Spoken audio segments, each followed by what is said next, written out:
오늘 말씀은 루시 받는 은혜, 루시 받는 은혜 이렇게 제목을 정해봤습니다. 루키 잘 아시죠? 성도님들 읽을 때마다 은혜 받을 줄로 믿습니다. 룻에 대한 기록인데요. 오늘 특별히 룻을 중심으로 해서 룻의 관점으로, 룻의 눈으로 이 룻기를 좀 교제해 보도록 그렇게 하겠습니다.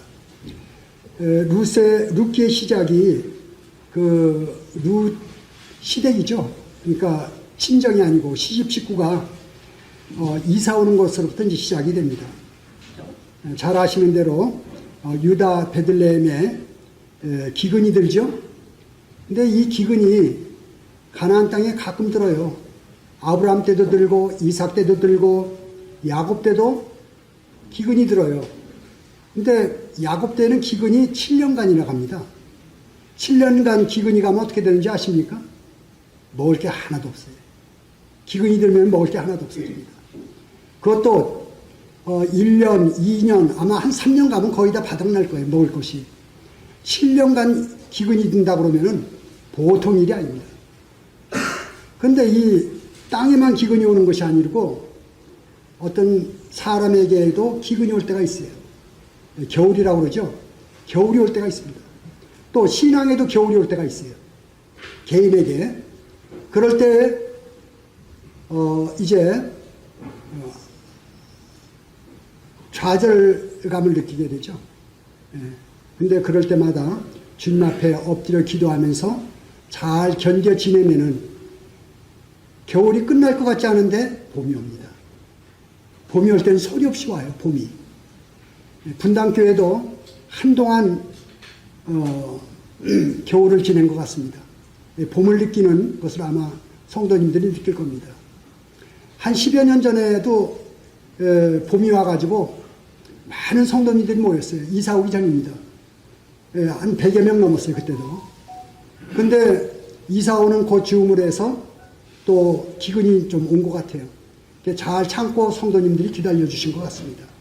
이제 분당교회 또 봄을 느끼는 그런 것들을 생각하게 됩니다. 하여튼 이 룻기 시작이 기근으로부터 시작해가지고 모압 지방으로 이사를 가게 됩니다. 모압으로 이사를 갔더라. 이렇게 시작이 돼요. 근데 베들레헴에서 이사를 가가지고 모압 지방으로 이사를 가는데 모압은 성경에 보기든 저주받은 땅으로 나옵니다. 영원히 이스라엘 총에 들어오지 못하리라. 이렇게 기록이 되어 있어요. 성경을 보면은. 모압은 그렇습니다. 그런 그 모압 땅으로 이제 이사를 가게 되잖아요. 그런데도 룻 시댁은 아마 부요했던 것 같아요. 그래서 룻기 1장 21절을 보면은 내가 풍족하게 나갔더니 모압으로 이사 갔는데 풍족하게 갔어요. 그러니까 모압에 갔을 때 모압 사람들 보기에 부자가 이사 온 거예요. 부자가 이사를 온 것으로 보입니다. 시댁의 가족상을 좀 보면은 소개가 시아버지가 엘리멜렉, 하나님의 왕이시다. 이 가장이 이름이 엘리멜렉이에요. 하나님의 왕이셔요. 그 다음에 시어머니 이름은 나오미인데 나오미는 기쁨이에요. 하나님 왕이시다. 또 시어머니 이름은 나오미 기쁨이. 얼마나 이름이 좋습니까? 이렇게 좋은 이름 찾아보기가 힘들어요. 가족 가운데. 그런데 아들대로 내려가면 이게 문제가 많아요. 말론이 나오죠. 말론이 성경학자들이 룻의 남편을 말론으로 봅니다. 기론이 아니고. 기론은 시동생으로 봐요. 말론이라는 이름이 병약, 약골. 이게 아버지, 어머니 이름하고는 전혀 딴판이 되죠. 시동생 이름은 기론입니다. 기론의 이름은 황폐, 파멸, 황폐가 된 거예요.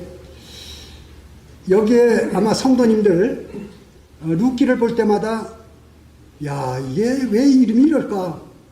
아버지 어머니 이름은 좋은데 두 아들 이름은 왜 이렇게 이런 이름을 지었을까? 좀 의아심을 아마 많이 가지셨을 줄로 생각합니다. 근데 거의 단서가 뭐냐면 기근이에요. 기근. 기근이 얼마나 심했으면 이사를 갔을까.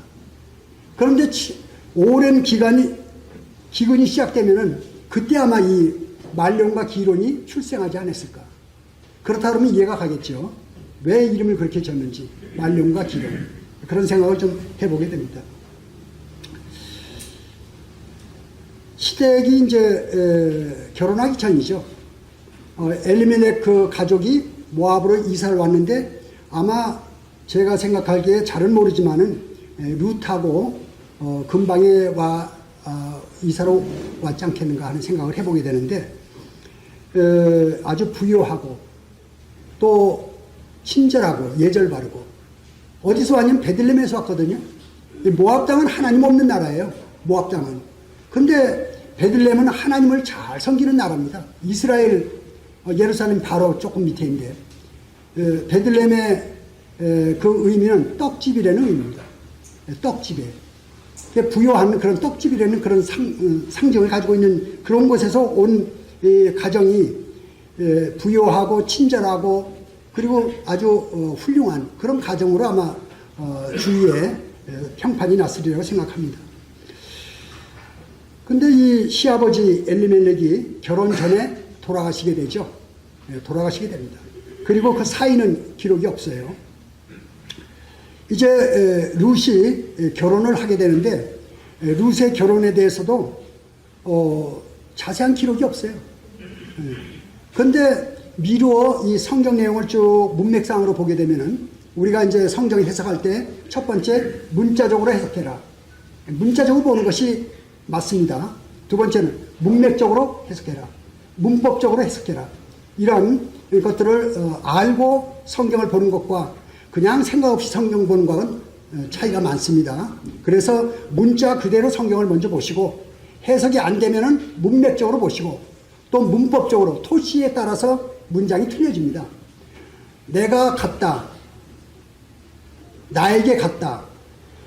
그에게 갔다. 그가 갔다. 전혀 틀리죠. 토시에 따라서 문맥이 틀려져 버려요. 문법적으로 봐야 됩니다. 성경을. 그래서 이러한 것을 생각할 때 이제 이 룻의 입장에서는 이 시댁 평판이 좋은 그런 시댁이었는데 그런데 이제 어떻게 결혼하게 되는지 모르지만은 그 내용은 없어요. 룻이 결혼하게 됐어요. 근데 그 내용을 쭉 문맥적으로 보게 되면은 룻의 마음 가운데 만족함이 있었겠다. 만족이 있었겠다. 내가 좋은 집안에 결혼을 하게 되는구나. 좋은 남편을 맡게 되는구나. 아마 그런 어제 그 세미나 어제 주제가 결혼 그다음에 부부 생활이었던 것으로 제가 알고 있는데 아마 좋은 내용을 말씀이 있었으리라 생각이 됩니다. 이 룻의 입장에서 아마 좋은 그런 생각을 가졌으리라 생각이 되고요. 이제 또 하나 여기서 생각해 볼 것은 가풍입니다. 모압은 우상을 섬기는 나라고 이제 이 시집 이제 룻의 시집은 하나님을 섬기는 그런 가정이에요. 그래서 시집을 와 보니까 자기가 살던 그 모압 땅의 그 풍습하고는 전혀 틀린 거죠. 형제님들은 좀 아무래도 이 센서가 조금 폭이 커서 잘 잡지 못하겠지만은 자매님들은 시집 가가지고 이 시집의 문화에 대해서 친정과 다른 거에 대해서 아마 쇼크, 문화 충격을 먹으신 분들이 좀 덜어 있으리라고 생각이 돼요. 당연하다 봅니다. 어려서 쭉 성장했는데 갑자기 다른 집으로 시집을 가요. 시집을 가다 보면 거기서 보면 뭐 요새는 시집가고 장가가고 뭐 그런 건 없잖아요. 요새는. 근데 전통적으로는 이제 그런 게 있는 것 같아요. 전혀 틀린 거죠. 문화가. 그래서 친정과 시집의 그 문화 충격이 굉장히 있었으리라 생각이 됩니다. 그런데 저는 이제 룻의 입장에서 생각하는 겁니다. 룻의 입장에서. 룻은 모압 땅에서 이방신을 섬기는데 이방신은 어떻습니까? 이방의 이 우상들은요, 제가 이제, 그 어렸을 때 저희 어머니가 그 예수님 믿기 전에, 그 미신을 믿었던 것을 제가 잘 알고 있어요. 이사도 잘 못 갑니다. 이 동서남북을 가려서 가야 되고, 날짜 받아서 가야 되고, 골치 아파요. 미신 잘못 믿으면은. 제가 그걸 알아요. 이 우상은 사람으로 하여금 꼼짝 못하게 합니다. 우상이. 그래서 모든 거 물질 갖다 바치게 만들어요.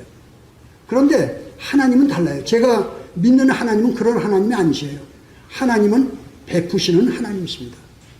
성경에 하나님께서 바치라 하는 내용 그렇게 많지가 않아요. 하나님께서 주신다는 말씀이 많아요. 하나님 베푸시는 하나님이세요. 성도님들한테 은혜를 주시고 구원을 주시고 또 삶에 여러 가지 은혜를 주십니다. 하나님께서 이 룻이 결혼을 하고 딱 와보니까 우상을 섬기던 그 친정과 그리고 하나님을 섬기는 시댁과 차이가 너무너무 많은 거예요.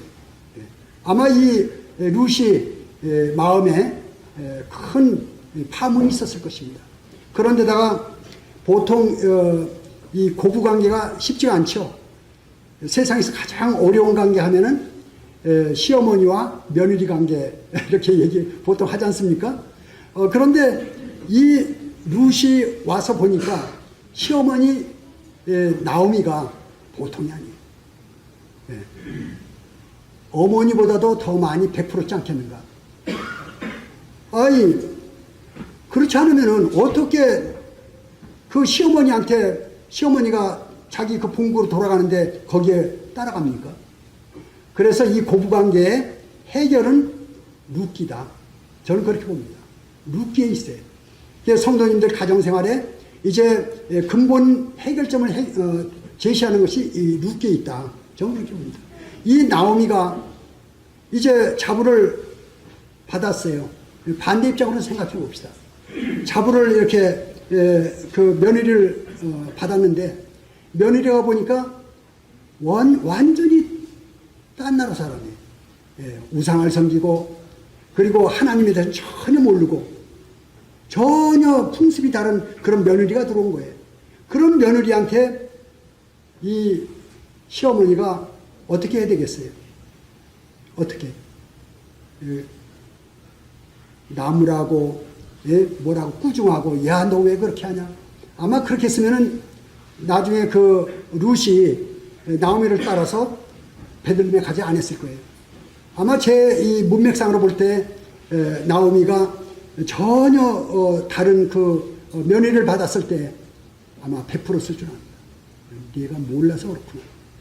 네가 몰라서 그렇구나. 그리고 하나씩 차근차근 가르쳐주고 아마 사랑을 베풀었을 것입니다. 그 사랑에 이 룻이 녹았지 않겠는가. 오르바도 마찬가지예요. 오르바도 이 룻과 마찬가지로 시어머니가 고국으로 돌아간다고 그럴 때 따라가려고 하지 않습니까? 그 이유가 뭐예요? 그 시어머니가 베푼 그 사랑과 자비, 온유, 또 겸손 이런 것들을 아마 마음 가운데 풍족히 느꼈지 않겠는가 하는 것일 겁니다. 이제 저는 저희 모임에 와가지고 저는 이제 교파 사람이었어요. 저도 교파 다니는 사람이었어요. 모임에 와가지고 이제 보니까 모임에 이 사랑이 있는 것을 알았어요. 베푸는 걸 알았어요. 모르게 저도 많이 도움을 받았어요. 알게 모르게 도움을 받았어요.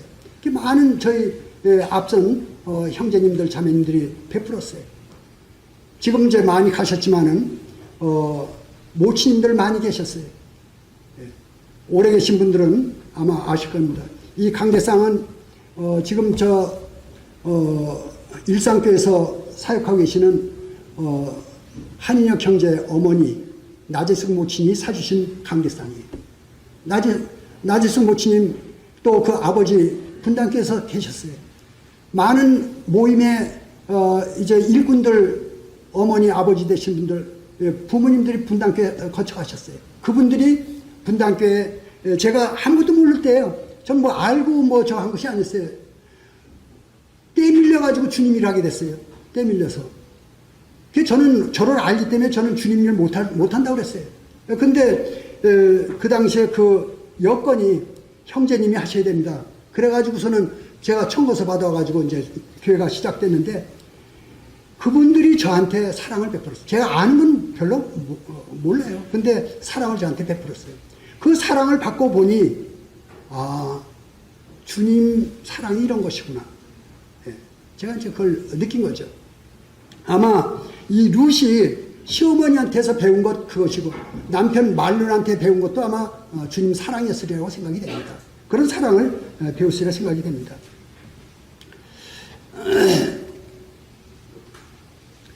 이제 룻에게 시련이 오게 되죠. 남편이 죽고 시동생이 죽습니다. 성경에 왜 죽었는지 안 나와요. 근데 그전에는 아마 이 병들이 많이 돌았잖아요. 그래서 병사했을 가능성도 있겠죠. 하여튼 그 남편과 시동생이 죽고 이제 여자만 남았습니다. 시어머니하고 자기하고 이제 동서 오르바하고 이렇게 세 사람만 남았어요. 세 사람은 남았는데 고통의 시간이죠.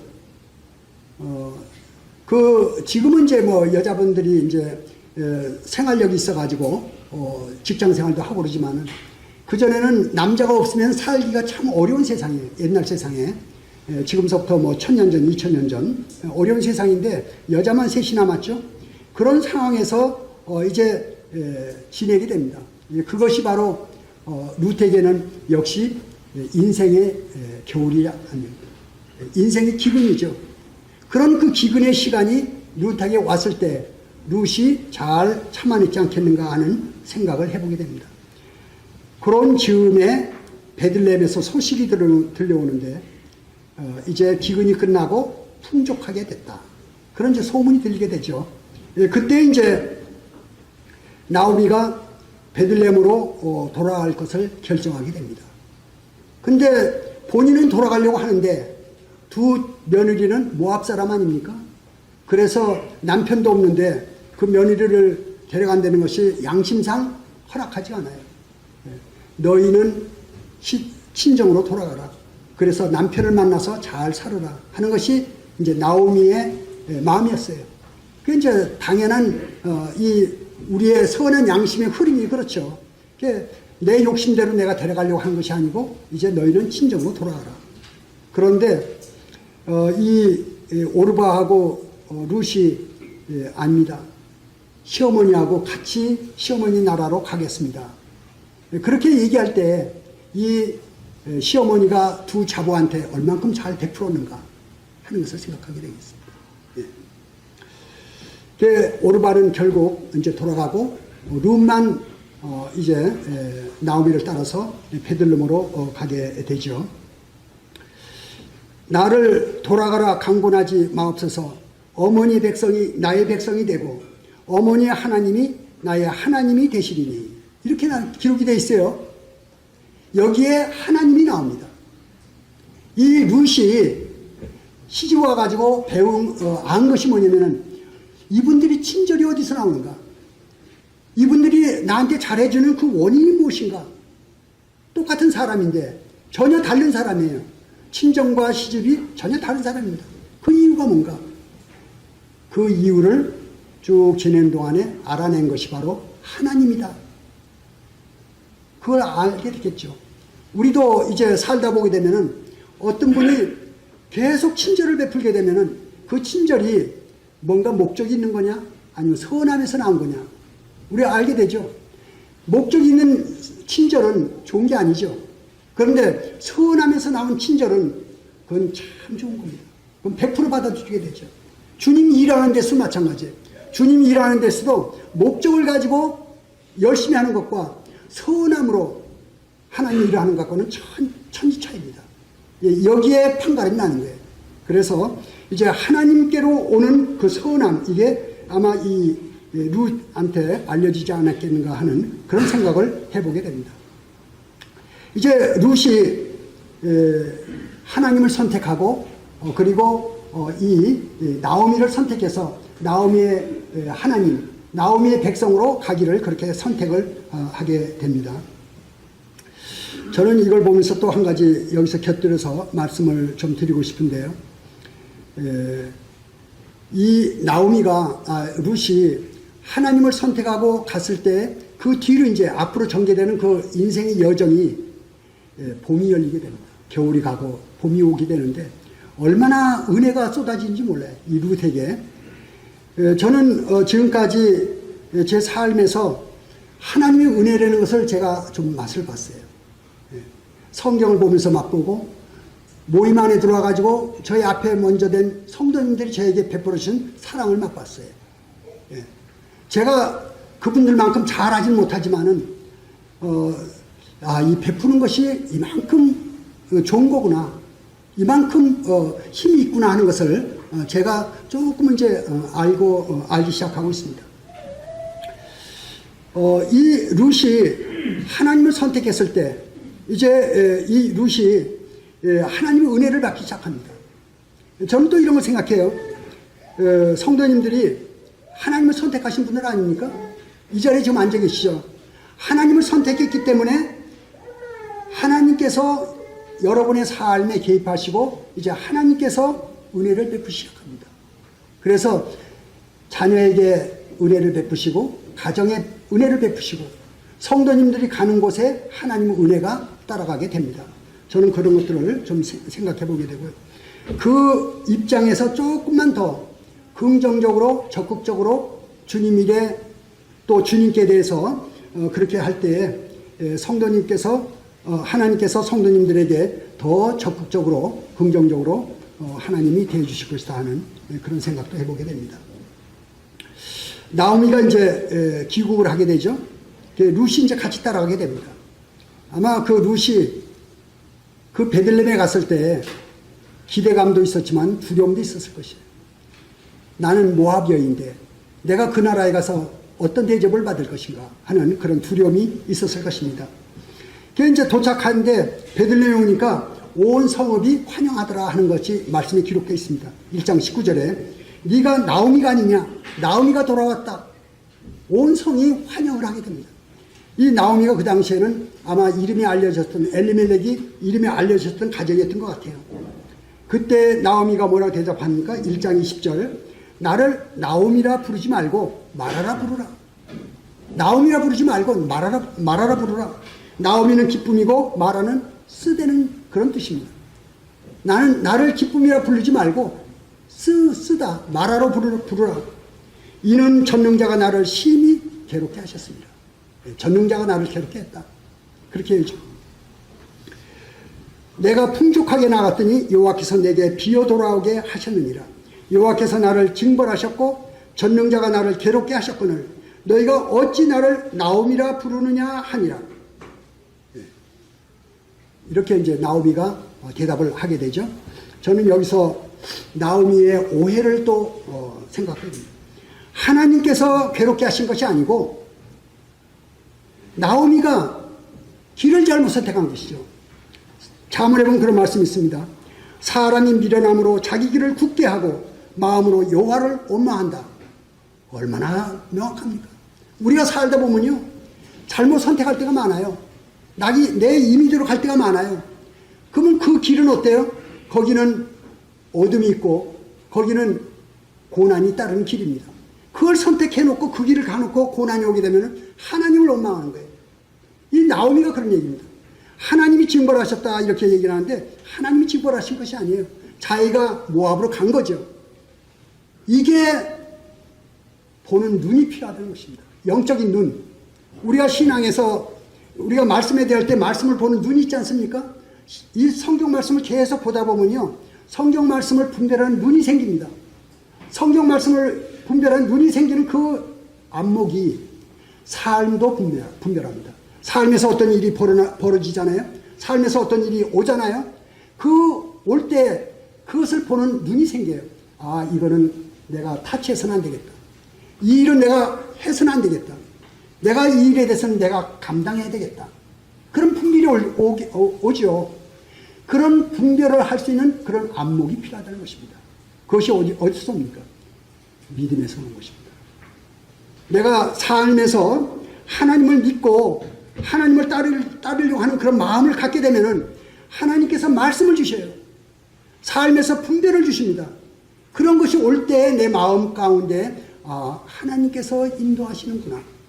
하나님의 음성을 듣는 귀, 하나님의 인도하심을 따르는 그 눈, 이게 필요한 것입니다.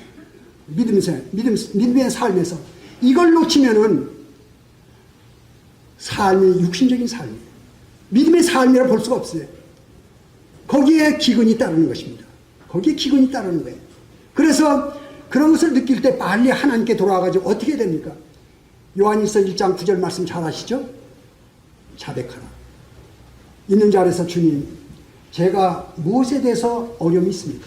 자백하게 되면 주님께서 회복을 시키고 분별력을 주셔요. 그러므로 다시 은혜의 삶으로 돌이키게 되는 것입니다. 이것이 우리 성도의 삶이에요. 그래서 성도님들에게 이러한 이제 삶의 이러한 내용들이 교차가 되는 거죠.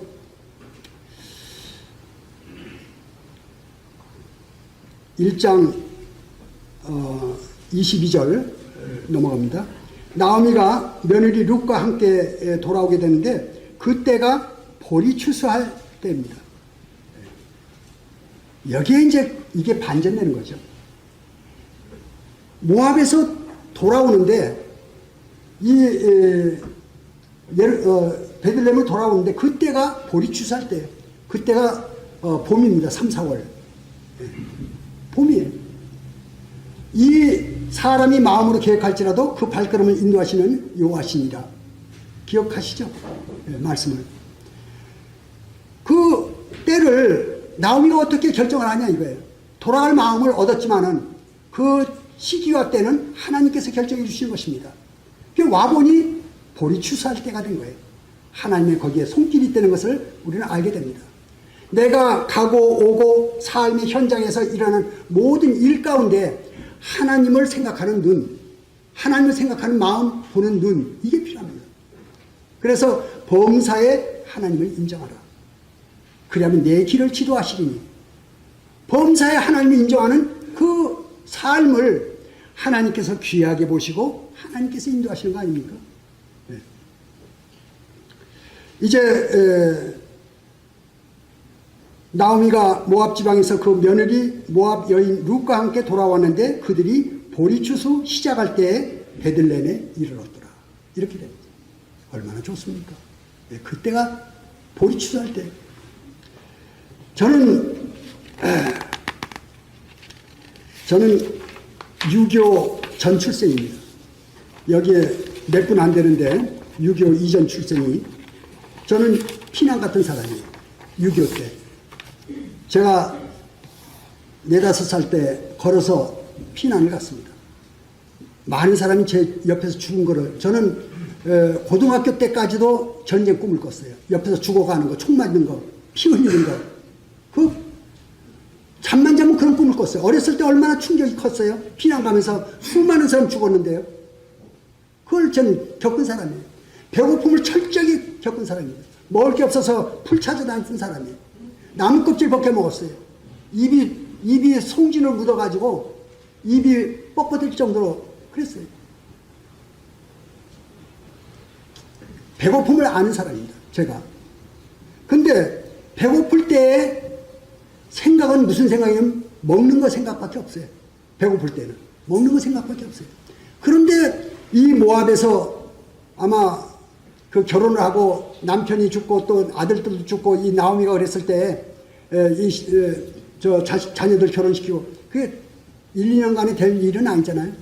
아마 시간이 꽤 세월이 흘렀을 거예요. 그 기간 동안에 얼마나 굶주렸을까, 얼마나 배고팠을까 하는 생각을 해보게 됩니다. 그런데 돌아왔는데 보니까 보리 추수할 때예요. 네. 가난한 사람들, 배고픈 사람한테 느껴지는 거는 이 먹을 겁니다. 그때가 먹을 것이 생기는 그때에 돌아온 것입니다. 이것이 하나님의 손길이지 않는가 하는 그런 생각을 해보게 됩니다. 그리고 이제 2장 3절에 가게 되면 이삭이 이제 룻이 이삭 죽기 하러 나가게 되는데 우연히 밭에 이르렀는데 보아스 밭에 이르렀더라. 이렇게 됩니다. 보아스 밭에 이르렀더라.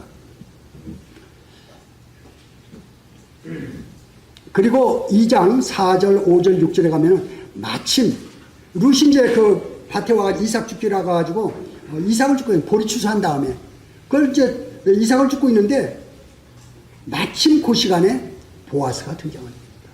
보아스가 등장해가지고 보니까 못 보던 소녀가 있거든요. 그래서 사원들한테 묻습니다. 저 소녀는 누구냐? 그랬더니 룻입니다. 아침서부터 와가지고 이삭을 죽고 잠시 집에 머문 이후에 계속 죽고 있습니다. 거기에 집이라고 나오는데 그 집은 밭 옆에 있는 움막입니다. 저도 그거에 의문을 가져. 성경에는 맞지 않는 그런 의문이 들 때가 많아요. 어떻게 밭 옆에 집이 있을 수가 있습니까? 밭에. 그래서 의문을 가지고 추적해 보다 보면은 해답이 나와요. 성경은 의문을 다는 게 공부의 시작입니다. 그래서 그 밭은 집은 밭 옆에 있는 움막이다 하면은 해결이 다 됩니다. 거기에 이제 잠깐 쉰 연후에는 지금까지 일을 하고 있습니다. 이렇게 이제 사원들이 답하죠. 보아스가 이제 룻한테 말을 걸게 됩니다. 2장 8절 9절에요. 보아스가 룻에게 이르되 내 딸아 들으라. 이삭을 주우러 다른 밭으로 가지 말며 여기서 떠나지 말고 나의 소녀들과 함께 있으라. 목이 마르거든 그릇에 가서 소년들이 길어온 것을 마실지라 하는지라. 룻이 오래간만에 들어보는 그런 따뜻한 친절한 말이죠. 오래 계속되는 그런 그 고난 가운데 들어보지 못한 그런 말입니다. 2장 10절에요. 나는 이방 여인이거늘 당신이 어찌하여 내게 은혜 베푸시며 나를 돌보시나이까. 나는 이방 여인인데 어찌하여 당신이 나에게 은혜 베푸십니까? 이렇게 묻죠. 보아스가 또 대답하기를 여호와께서 내가 행한 일에 보답하시기를 원하며 이스라엘의 하나님 여호와께서 그의 날개 아래 보호를 받으러 온 내게 온전히 상 주시기를 원하노라. 저는 이 말씀이 얼마나 좋은지 몰라요. 여호와 하나님 여호와께서 그의 날개 아래 보호를 받으러 온 내게 온전히 상 주시기를 원한다. 하나님께 보호를 받으러 오는 사람을 하나님께서 상 주신답니다. 바로 주님을 믿고자 하고 주님 말씀을 들어오는 사람들에게 하나님께서 공수로 보내지 않으시는 것입니다. 하나님 말씀 앞에 엎드리면은 하나님께서 말씀을 주셔요. 간절한 마음으로 하나님 저에게 말씀을 주십시오.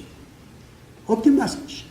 삶 가운데 어려움을 당할 때 하나님 도와주세요. 제가 이걸 해결할 수가 없습니다. 하나님께서 응답 주십니다. 지혜를 주시거나 아니면 길을 내시거나 아니면 그 내용을 분별하게 하십니다. 하나님께서 보여주셔요. 그런 것이 바로 하나님의 인도입니다. 하나님의 영적인 하나님의 인도입니다. 하나님의 도우심이죠. 이것이 없으면은 어떻게 삶에 하나님을 의지할 수가 있습니까? 이제 룻이 그 말을 들었을 때 얼마나 마음에 이제 그 풍족함을 느꼈어요. 그 날개 아래 보호를 받으러 온 내게 온전히 상 주시기를 원하노라. 얼마나 좋습니까? 참 좋은 말씀이죠. 룻이 시어머니에게 듣던 은혜의 말을 이제 베들레헴에 오니까 보아스가 그 말을 해주는 거죠.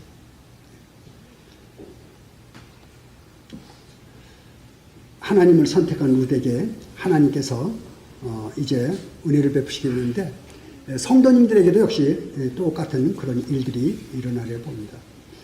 그리고 이제 점심시간이 오게 되죠. 2장 14절입니다. 식사할 때 보아스가 룻에게 이르되 이리로 와서 떡을 먹으며 내 떡 조각을 초에 찍으라 하므로 롯이 곡식 베는 자 곁에 앉으니 그가 볶은 곡식을 주매 룻이 배불리 먹고 남았더라.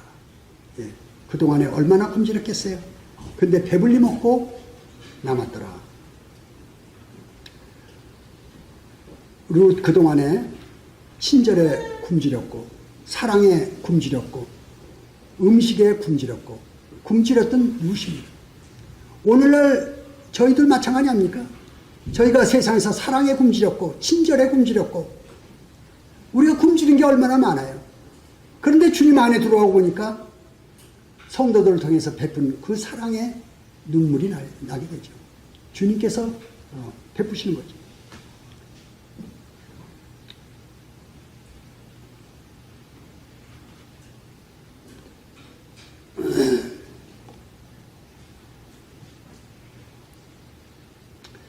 이제 이 룻이 마음에 좀 넉넉해지실 줄 압니다. 그리고 이제 점심 식사가 끝나고 오후에 이삭 죽기가 시작이 됐습니다. 근데 괜히 이 룻의 마음 가운데 이제 배도 불러요. 점심 잘 먹었으니까. 또 보아스로부터 이제 친절한 말도 들었어요. 그런 룻이 오후에 이제 밭에 나가서 일을 하려고 그러는데 뭔가 마음에 은혜가 아마 스며들었을 것이라고 생각됩니다. 보아스가 소년들에게 말합니다. 룻을 도와 곡식다발에서 조금씩 뽑아 버려 룻으로 죽게 하고 꾸짖지 말라. 이게 웬일입니까? 오전에 룻이 이삭 죽기를 하는데 어쩌다가 조그마한 이삭 하나씩 줬는데 점심을 먹고 오후에 이삭 죽기를 나갔더니 아니 가는 길에 계속 하나씩 있는 게 아니고 한 움큼씩 한 다발씩만 나오는 거예요. 이삭이 아니에요. 그냥 통째로. 어찌 이런 일이 있을 수가 있어요? 그걸 봤을 때 우연이라고 느끼겠어요? 아마 이 룻이 보아스 얼굴이 떠올랐을 것입니다. 보아스가 은혜 베푸는 것. 하나님께서 보아스를 통해서 은혜를 베푸는 것이고 아마 룻의 마음에 뭉클하고 또 코가 시큰거리고 아마 눈물이 났을 줄로 생각이 듭니다. 왜 나에게 이렇게 은혜를 베푸시는지. 어제까지만은 달라요. 어제까지만 해도. 근데 이제 이 베들레헴에 와가지고 그 다음날 바로 아마 나왔을 거예요. 먹을 것이 없으니까. 보리 이삭 주스로 나왔는데 우연히 보아스의 밭에 일을 얻고 이삭 죽고 있는데 마침 보아스가 왔고 보아스가 와서 은혜의 말을 들려주고 정심을 초대해서 잘 식사하고 그리고 이제 오후에 와서 이삭을 주는데 이삭이 아니라 통째로 성도님들 성경 말씀을 읽으면서 한 절 깨달아질 때 1시간 말씀 듣는 것보다 귀한 것을 아마 느낄 겁니다.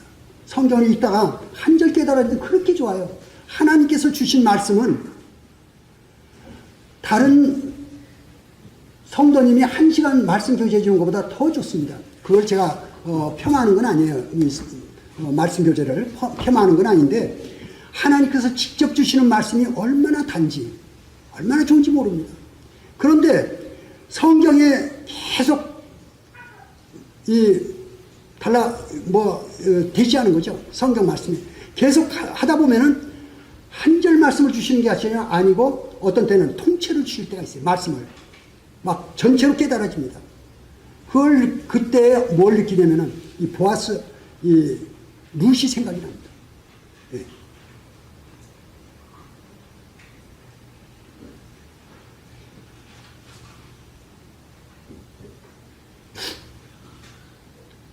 룻을 도와 곡식다발에서 조금씩 뽑아버려 룻으로 죽게 하고 꾸짖지 말라.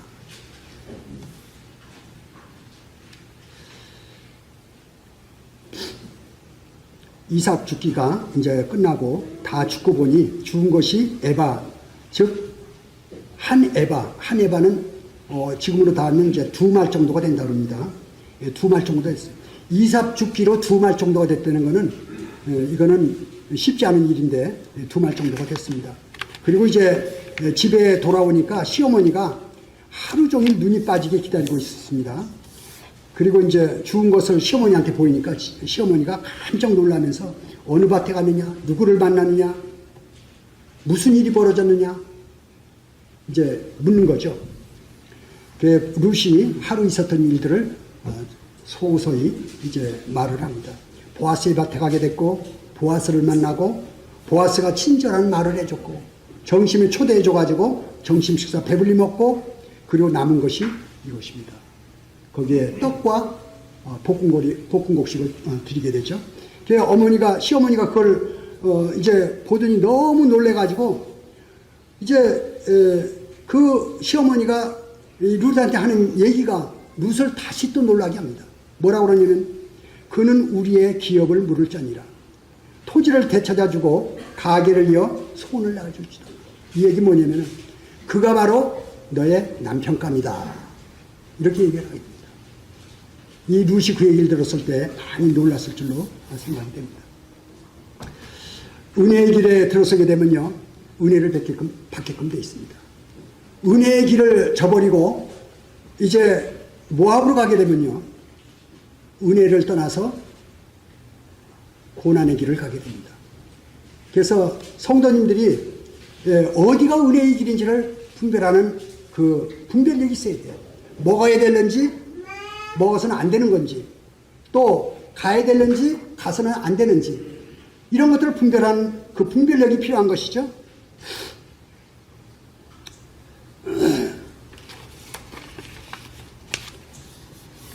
그 룻이 그날 아마 생각을 좀 했을 것이에요. 자기의 과거를 아마 돌아봤을 것입니다.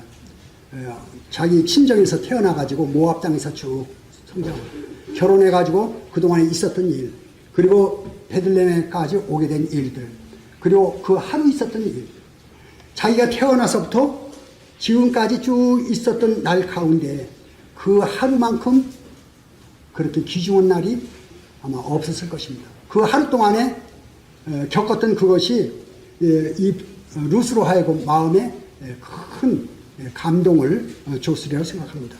그리고 이제 시어머니가 룻을 통해서 일을 시작하게 되는데요. 시어머니가 이 룻의 이야기를 잘 들어보더니 룻의 머리 가운데 돌아가는 겁니다. 분별력이 생기는 거죠. 아, 하나님께서 일하시는구나. 하나님께서 은혜 베푸시기 시작하는구나. 이제 이스라엘 법에는 기업을 물으는 그런 법이 있어요. 그 법이라는 게 뭐냐면은 이제 어떤 그 이스라엘 사람이 뭐 가게가 몰락한다든지 어디로 이사 간다든지 했을 때 그걸 이제 처분하게 됩니다. 팔게 되죠. 팔고 갔을 때 팔았을 때 유력한 자, 그 집안에서 가까운 사람 중에 여유가 있는 사람이 그걸 되찾아오는 겁니다. 다시 사오는 겁니다. 사오고 그리고 그 남편이 없을 경우에 그 여인을 취해서 그 여인으로 하여금 자녀를 낳게 하고 그 자녀의 이름으로 그 재산을 찾아서 가게를 물려주는 겁니다. 그 자기 것이 안 되는 거예요. 그 가게로 내려가게 됩니다. 이것이 이제 기업을 물리는 이스라엘 법인데, 이 법을 이제 이 나오미가 떠올린 겁니다. 나오미가 떠올리면서 아, 보아스가 이 하나님께서 일을 시작했구나. 그걸 나오미 눈에 보인 거예요. 그래서 이제 나오미가 룻의 며느리에게 이제 가르쳐 줍니다. 볼이 타작하는 날, 그때 이 이스라엘 이 풍속 가운데 타작하는 마지막 날은 주인이 거기서 잠자는 그런 이 전례가 있어요. 그래서 보아스가 이제 타작하고 거기서 잘 테니까 너가 그 자는 목욕하고 단장하고 그 발치에 누우라. 그걸 가르쳐 주죠. 그리고 이제 이 룻이 그 시어머니 말대로 그렇게 하게 됩니다. 순종하게 되죠. 이제 그 내용은 그 3장, 4장 이렇게 읽어보시면 되겠습니다. 거기까지 얘기하다 보면 시간이 너무 많이 가고 지금 많이 시간이 갔으니까. 그래서 이 룻이 이제 보아스하고 결혼을 하게 됩니다. 결국은 결혼을 하게 되고 보아스가 오벳을 낳고, 오벳이 이제 그 룻하고 사이에서 오벳을 낳죠. 오벳은 이새를 낳고 이새는 다윗을 낳게 됩니다. 그 다윗의 계통에서 예수님이 오게 되지 않습니까? 그 모압 여인 룻의 삶에 볼 때 오르바와 얼마나 차이가 집니까? 오르바는 자기의 그 친정으로 돌아가고 이제 성경에서는 사라집니다. 이름이. 근데 룻은 마태복음 1장에까지 나옵니다. 룻의 이름이. 예. 그래서 이 루스의 계통으로 인해서 다윗이 나오게 되고 예수님이 탄생하시게 됩니다. 이걸 생각한다 보면 이 루스의 입장에서는 하나님의 족보에 들어간 겁니다. 하나님 족보. 베들레헴에 가가지고 배부르게 먹고 부잣집에 이제 부자와 결혼하고 그것으로 끝난 것이 아니고 하나님의 족보에 들어가게 되는 것입니다. 이게 큰 거예요. 예. 영적인 사실. 이제 성도님들, 우리가 처음에는 성도님들 친절에 의해서 또 하나님 말씀이 좋아서 모임에 와가지고 구원을 받고 신앙생활을 하게 되는데 그것으로 끝나는 것이 아니고 하나님의 일에 동참하는 것이 큰 것입니다. 하나님의 일이 뭡니까? 이 땅에 하나님께서 이제 하나님이 농사를 짓고 있지 않습니까? 요한복음 15장에 아버지는 농부라 나는 포도나무라 그랬습니다. 너희는 가지요. 이 땅에 하나님께서 농사를 짓고 있는데 거기에 첫 열매가 바로 성도님들입니다. 고린도 전서 15장에 보게 되면 이제 주님께서 오시는데 주님께서는 첫 열매가 되셨고 피조물의 첫 열매는 성도입니다. 신약계 성도입니다. 신약계 성도고 그 다음에 이제 구약 성도 이렇게 나갈 것으로 봅니다.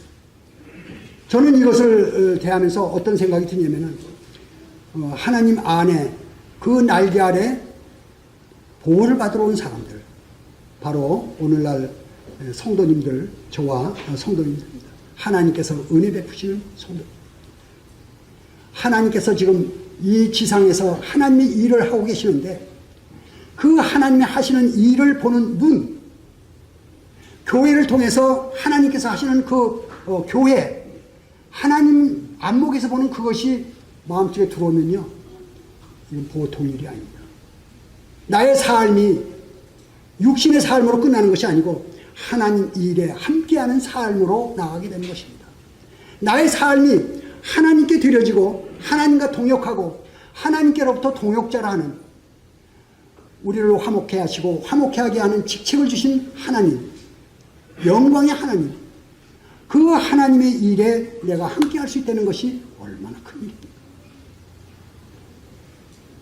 물론 다 그 은사가 다 틀려요. 달라요. 틀린 게 아니고 은사가 다 다릅니다. 자기 맡은 위치에, 자기 있는 위치에서 자기의 있는 은사로 하나님 일에 동참하는 것이 얼마나 큰 일인지 이런 걸 생각한다면 우리가 이 자리에 앉아 있는 것이 귀한 일이고 또 하나님의 자녀가 된 것이 귀한 일이고 하나님 일에 동참할 수 있는 이것이 귀한 일이고 그래서 금년에 하나님께서 분당교회에 또 많은 일들을 아마 지금 제가 보기에는 시작하신 것 같아요. 많은 일들을 하실 겁니다. 성도님들이 시간, 마음 아끼지 마시고 함께 기도하시고 함께 동참해서 기쁨을 같이 나누시는 그런 한 해가 되시기를 바랍니다. 이것으로 말씀을 마치겠습니다.